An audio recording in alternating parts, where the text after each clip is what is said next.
नमस्कार शिव भक्तों, आज मैं आपको श्री शिव पुराण के बारे में बताना चाहती हूँ। इसमें शिव जी भगवान और माता पार्वती के बारे में बताया गया है। इसको सुनने या पढ़ने से भोग और मोक्ष दोनों की प्राप्ति होती है। आज मैं आपको श्री शिव पुराण के महात्म्य या महत्व के बारे में बताऊंगी। किसी भी शुभ कार्य को करने से पहले श्री गणेश भगवान का नाम लिया जाता है। बोलो गणेश भगवान की जय, गौरी शंकर भगवान की जय। इस पाठ को हम हिंदी में करेंगे और आज हम श्री शिव पुराण के महात्म्य या महत्व के बारे में मैं आपको पढ़कर बताऊंगी। और यह पहले एक संस्कृत के श्लोक से शुरू होता है। भवाब्धि मग्नम दीनम माँ समुद्र भवानवात कर्मग्राहा गृहीतांगम दासो अहम तव शंकर। बोलो गौरी शंकर भगवान की जय। इसी के साथ अब हम अपने पाठ का शुरू करते हैं। शौनक जी के साधन विषयक प्रश्न करने पर सूत जी का उन्हें शिव पुराण की उत्कृष्ट महिमा सुनाना।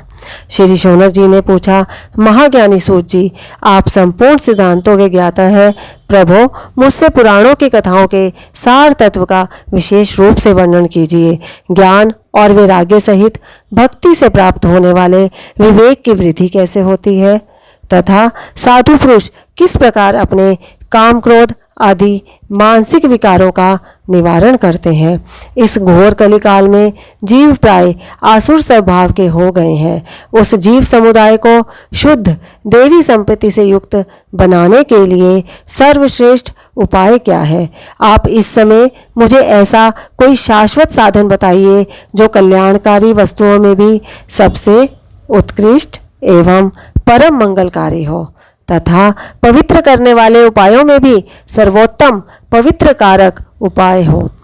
तात वह साधन ऐसा हो जिसके अनुष्ठान से शीघ्र ही अंतःकरण की विशेष शुद्धि हो जाए तथा उससे निर्मल चित्त वाले पुरुष को सदा के लिए शिव की प्राप्ति हो जाए। श्री सूत जी ने कहा, मुनि श्रेष्ठ शौनक, तुम धन्य हो क्योंकि तुम्हारे हृदय में पुराण कथा सुनने का विशेष प्रेम एवं लालसा है। इसलिए मैं शुद्ध बुद्धि से विचार कर तुमसे परम उत्तम शास्त्र का वर्णन करता हूँ। वत्स, वह संपूर्ण शास्त्रों के सिद्धांत से संपन्न, भक्ति आदि को बढ़ाने वाला तथा भगवान शिव को संतुष्ट करने वाला है। कानों के लिए रसायन अमृत स्वरूप तथा दिव्य है, तुम उसे श्रवण करो। मुने, वह परम उत्तम शास्त्र है शिव पुराण, जिसका पूर्व काल में भगवान शिव ने ही प्रवचन किया था। यह काल रूपी सर्प से प्राप्त होने वाले महान त्रास का विनाश करने वाला उत्तम साधन है। गुरुदेव व्यास ने सनत कुमार मुनि का उपदेश पाकर बड़े आदर से संक्षेप में ही इस पुराण का प्रतिपादन किया है। इस पुराण के प्रणयन का उद्देश्य है कलयुग में उत्पन्न होने वाले मनुष्यों के परम हित का साधन। यह शिव पुराण परम उत्तम शास्त्र है। इसे इस भूतल पर भगवान शिव का वाग्मय स्वरूप समझना चाहिए और सब प्रकार से इसका सेवन करना चाहिए। इसका पठन और श्रवण सर्व साधन रूप है। इससे शिव भक्ति पाकर श्रेष्ठतम स्थिति में पहुंचा हुआ मनुष्य शीघ्र ही शिव पद को प्राप्त कर लेता है। इसलिए संपूर्ण यत्न करके मनुष्यों ने इस पुराण को पढ़ने की इच्छा की है अथवा इसके अध्ययन को अभीष्ट साधन माना है। इसी तरह इसका प्रेम पूर्वक श्रवण भी संपूर्ण मनोवांछित फलों को देने वाला है। भगवान शिव के इस पुराण को सुनने से मनुष्य सब पापों से मुक्त हो जाता है तथा इस जीवन में बड़े बड़े उत्कृष्ट भोगों का उपभोग करके अंत में शिवलोक को प्राप्त कर लेता है। यह शिव पुराण नामक ग्रंथ 24,000 श्लोकों से युक्त है। इसकी 7 संहिताएं हैं। मनुष्य को चाहिए कि वह भक्ति, ज्ञान और वैराग्य से संपन्न हो, बड़े आदर से इसका श्रवण करे।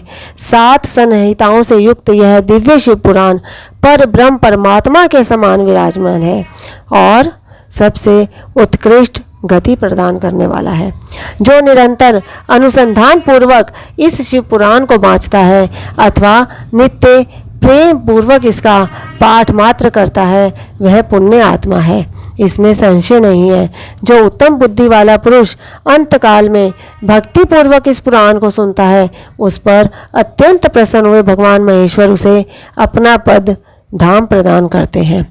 जो प्रतिदिन आदर पूर्वक इस शिव पुराण का पूजन करता है, वह इस संसार में संपूर्ण भोगों को भोग कर अंत में भगवान शिव के पद को प्राप्त कर लेता है। जो प्रतिदिन आलस्य रहित हो रेशमी वस्त्र आदि के वेष्टन से इस शिव पुराण का सत्कार करता है, वह सदा सुखी होता है। यह शिव पुराण निर्मल तथा भगवान शिव का सर्वस्व है। जो इहलोक और परलोक में भी सुख चाहता हो, उसे आदर के साथ प्रयत्न पूर्वक इसका सेवन करना चाहिए। यह निर्मल एवं उत्तम शिव पुराण धर्म, अर्थ, काम और मोक्ष रूप चारों पुरुषार्थों को देने वाला है। अतः सदा प्रेम पूर्वक इसका श्रवण एवं विशेष पाठ करना चाहिए। आज मैंने आपको श्री शिव पुराण का महात्म्य या महत्व बताया है। कल मैं आपको बताऊंगी कि देवराज को शिवलोक की प्राप्ति कैसे हुई थी और चंचुला का भय कैसे खत्म हुआ था और उसको संसार से वैराग्य कैसे प्राप्त हुआ था। तो इस बारे में हम कल पढ़ेंगे। इतनी देर तक साथ बनाए रखने के लिए धन्यवाद। शिव भक्तों, आगे भी इसी तरह साथ बनाए रखिएगा।